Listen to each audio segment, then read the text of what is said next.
We're glad you're with us this evening. I'm Terry Brewer. Lynn Brooks is on assignment tonight. Lots of people will remember 2011 as a year of natural disasters, including the storms that have impacted our part of the country. There have also been a number of earthquakes, including a couple of small ones that have rocked Alabama. In our top story tonight at 5 o'clock, we're hearing from a local expert with a national reputation to see if this could mean bigger things to come. According to the U.S. Geological Survey, the latest earthquake happened around 6 last night. The 3.0 quake was centered about 2 miles southwest of Trussville and shook the ground in Birmingham. A 2.1 magnitude earthquake shook the town of Fayette 2 weeks ago. Experts say the largest fault line near West Alabama is the New Madrid fault line, which could produce a major earthquake. A University of Alabama earthquake expert says it's not uncommon to have small earthquakes, and the best thing to do is be prepared. It's education, getting people to understand what to do in the event of an earthquake, how to help others, things like that. It's a fine balance between the risk itself, how often it occurs, and then the consequences of the event. Authorities say no major damage or injuries were reported. Devastating earthquakes have happened this year in Japan and also in New Zealand. The U.S. also saw an earthquake last month that was centered in Virginia, but people from New York to even Georgia reported feeling the effects. A new report is out today on the Gulf oil spill, and BP is getting most of the blame. The federal report put the ultimate responsibility on BP, especially when it comes to the cement seal put in place a day before the explosion that triggered the spill in April of last year. The report says in the days leading up to the disaster, BP made a series of decisions that complicated the cementing operations and added risk. But the report says other companies involved in the operation share some of that blame. A major deadline is just around the corner when it comes to storm-related demolition in Tuscaloosa. Tuscaloosa's Clean Sweep program allows the Corps of Engineers to act as contractors for tornado-damaged structures that have more than one wall and are in need of demolition. The services are free unless you have to pay a homeowner's insurance deductible. The city says nearly 300 commercial and residential structures still need to be demolished. Now, the deadline to apply for Operation Clean Sweep is tomorrow. If you're interested, you can call 311 or 205-248-5038. You can also stop by Tuscaloosa City Hall.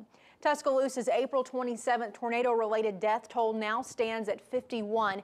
Tuscaloosa City Hall says 81-year-old Thomas Calvin Hanna died on June 5th, but the city added his name to the fatality list just yesterday.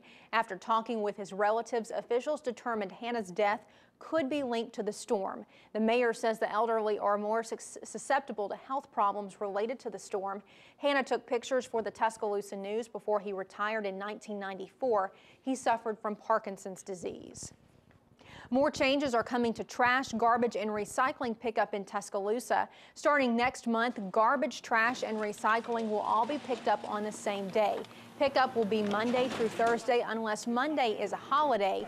In that case, pickup will be moved back a day, but everyone will still need to get a weekly pickup. City leaders say the changes will make things more simple. In the past, you'll have maybe your garbage picked up, you still have a pile of trash in your yard, and you may have to wait, say, Monday till Friday to have the trash picked up. So this way, you'll always know, first, that you'll get everything on the same day, and second, in the event of a Monday holiday, which we have many, that you'll still be picked up that week. Garbage pickup was reduced to 1 day a week in Tuscaloosa following the April 27th tornado. The 4 pickup days will be based on 4 zones throughout the city. To find out more, you can call Tuscaloosa's 311. Speaking of getting rid of unwanted things, you still have time to participate in e-cycling day outside University Mall in Tuscaloosa until 5:30. It's your chance to recycle old pieces of electronic equipment. All you have to do is drive up and drop the items off, and there's no cost, but donations are accepted. If it's not properly discarded, hazardous residue from electronics can make its way into groundwater and the local ecosystem. Another Alabama home football weekend is right around the corner. That means crowds of people pouring into Tuscaloosa, and that means extra expense for the city. Mayor Walt Maddox says the city spends anywhere from $100,000 to $200,000 on police overtime for each game, depending on kickoff time.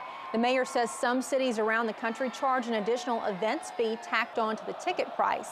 That money is used to help offset the cost of security.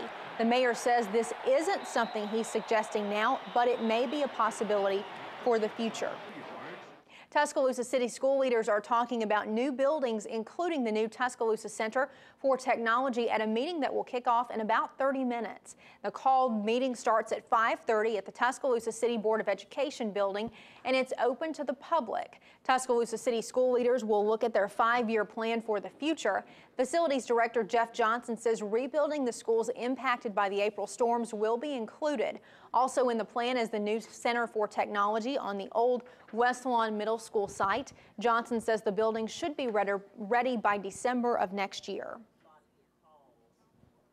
Investigators are still searching for a suspect in the case of a University of Alabama graduate student killed over the weekend. The shooting happened early Sunday morning at Sterling Crimson Apartments off 10th Avenue in Tuscaloosa. The victim was 25-year-old Trey Johnson.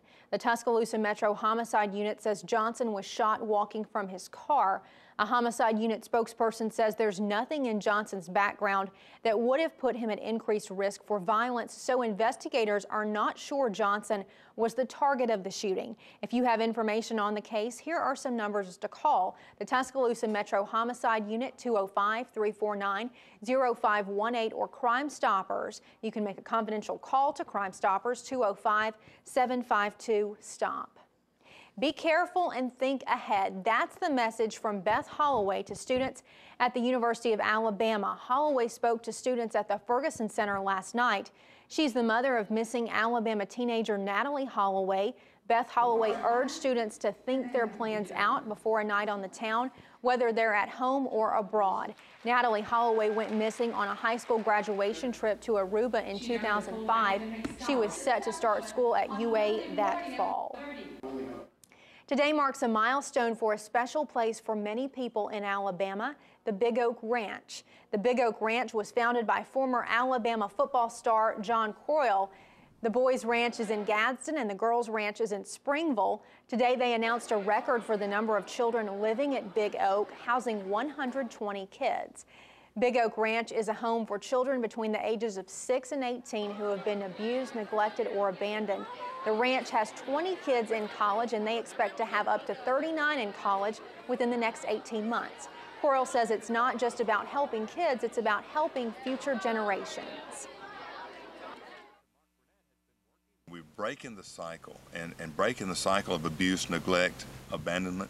If we can break that cycle, then for that one child and that one future family, and when that boy has seen what a real man is, or that girl has seen what a real woman is, then they will in turn teach their children, and we're affecting and literally changing the next generation. Croyle is also the father of a former Alabama football star, Brody Croyle. He is now in the NFL. He recently played for the Kansas City Chiefs and is now a free agent.